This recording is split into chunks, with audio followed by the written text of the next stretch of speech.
YS Jagan కు ప్రతిపక్ష హోదా అంశంపై ఏపీ స్పీకర్ రూలింగ్ ఇచ్చారు. కనీసం 18 మంది సభ్యులు ఉంటేనే ప్రతిపక్ష హోదా ఉంటుందని స్పీకర్ స్పష్టం చేశారు. వైసీపీకి 11 మంది సభ్యులే ఉన్నారని అన్నారు. మరోవైపు అసెంబ్లీలో విపక్షాలకు గుర్తింపు లేకపోతే ఎలా అంటూ జగన్ ప్రశ్నించారు. ప్రతిపక్ష సభ్యులకు సమయం ఇవ్వకపోతే సభ నడపడం ఎందుకని మండిపడ్డారు. 175 మంది సభ్యులున్న నేటి ఆంధ్రప్రదేశ్ శాసనసభ అతిపెద్ద ప్రతిపక్ష పార్టీకి కనీసం 18 మంది సభ్యులుంటే తప్ప ప్రతిపక్ష నాయకుడి హోదా రాదని అందరికీ అర్థమవుతుంది.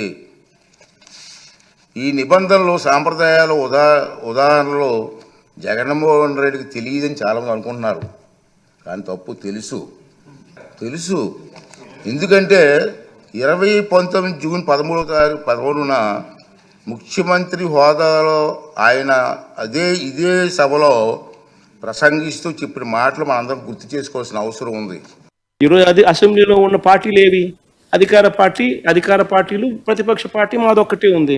వేరే పార్టీలు ఎక్కడున్నాయి చెప్పండి? ఉన్నాయా ఎవరన్నా? మన ప్రతిపక్ష పార్టీ అనేది ఎవరికి ఇస్తారు? మాకు ఇవ్వకపోతే ఎవరికి ఇస్తారు చెప్పు?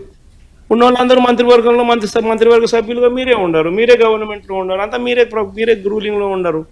మీరే ప్రతిపక్ష పాత్ర ఎట్ట పోషిస్తారు స్వామి? నాకు అర్థం కావడంలా.